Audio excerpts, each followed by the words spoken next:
പലപ്പോഴും ധർമ്മത്തെ മതവുമായി തുലനം ചെയ്യാറുണ്ട്,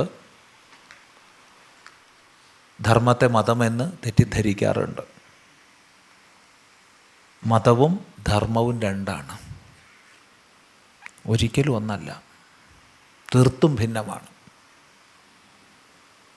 ധർമ്മമഹിമ, ധർമ്മത്തിൻ്റെ സവിശേഷത നമ്മൾ ഓരോരുത്തരും മനസ്സിലാക്കിയേ മതിയാവും. ആചാരപ്രധാനമാണ് ധർമ്മമെന്ന് പറഞ്ഞു. പക്ഷേ ഏതെങ്കിലും ആചരിച്ചാൽ അത് ധർമ്മമാണോ? ഒരിക്കലുമല്ല. ആചാരമാണ് ധർമ്മത്തിൽ പ്രധാനം. പക്ഷെ അതേ സമയത്ത് ഏതെങ്കിലും ആചരിച്ചാൽ അത് ധർമ്മമാകുന്നില്ല. ഇപ്പം ധർമ്മത്തെ നിർണയിക്കുന്നത് എന്താണ് ധർമ്മത്തെ നിർണയിക്കുന്നത്? ഇത് ചിന്തിക്കുമ്പോഴാണ് നമ്മൾ ഭഗവാന്റെ ഒരു വാക്യം തൻ്റെ ഗീതോപദേശ മധ്യേ ഭഗവാൻ പറഞ്ഞൊരു വാക്യം ഓർമ്മിക്കുന്നത്. തസ്മാത് ശാസ്ത്രം പ്രമാണം തേ കാര്യവ്യവസ്ഥിതൗ. അർജുനനെ നിമിത്തമാക്കി നമ്മൾ ഓരോരുത്തരോടുമാണ് പറയുന്നത്, തസ്മാത് അതുകൊണ്ട്, ശാസ്ത്രം തേ പ്രമാണം, നിനക്ക് ശാസ്ത്രമാണ് പ്രമാണം. എന്തിന്? കാര്യവ്യവസ്ഥിതം, കാര്യത്തിൻ്റെയും അകാര്യത്തിൻ്റെയും വ്യവസ്ഥിതിയിൽ എന്ത് ചെയ്യണം എന്ത് ചെയ്യരുത് എന്നുള്ളതിൻ്റെ നിർണയത്തിൽ നിനക്ക് ശാസ്ത്രമാണ് പ്രമാണം.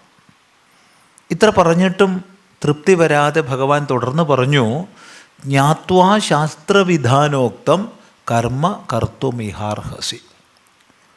ശാസ്ത്രവിധാനോക്തം ജ്ഞാത്വാ, ശാസ്ത്രവിധാനത്താൽ പറയപ്പെട്ടതിനെ മനസ്സിലാക്കിയിട്ട്, എന്താണ് ശാസ്ത്രം ഉപദേശിക്കുന്നതെന്ന് മനസ്സിലാക്കിയിട്ട്, ഇഹ കർമ്മ കർത്തുമർഹസി, ഇവിടെ ഈ മനുഷ്യലോകത്തിൽ കർമ്മം ചെയ്യാൻ നീ ബാധ്യതപ്പെട്ടിരിക്കുന്നു എന്ന്. അപ്പം നമ്മളെല്ലാം വ്യത്യസ്തങ്ങളായ കർമാചരണങ്ങളെ ചെയ്തുകൊണ്ട് ജീവിക്കുന്നു, തീർത്തും വിഭിന്നമാണ്. പക്ഷേ ഈ കർമ്മങ്ങളൊക്കെ തന്നെ നിർണയിക്കപ്പെടേണ്ടത് ശാസ്ത്രത്താലാണ്. ഇതാണ് പ്രത്യേകിച്ച് നമ്മൾ മനസ്സിലാക്കേണ്ടത്. ഈ ശാസ്ത്രബോധത്തോടു കൂടി വേണം നമ്മൾ ജീവിക്കാൻ. അല്ലാതെ വരുമ്പോൾ ഏതൊരാചാരമായാലും അതിനെ ലൗകികമെന്നോ വൈദികമെന്നോ പറയേണ്ട ആവശ്യമില്ല. ഏതാചരണ പദ്ധതിയായാലും എന്തിന് എന്ത് എങ്ങനെയെന്നറിയാതെ ചെയ്യുമ്പോൾ പല അനാചാരങ്ങളും ദുരാചാരങ്ങളും നമ്മൾ ചെയ്യും. അതുകൊണ്ടത് സംഭവിക്കാതിരിക്കണമെങ്കിൽ അടിസ്ഥാനമായ ശാസ്ത്രബോധം നമുക്കുണ്ടായിരിക്കണം.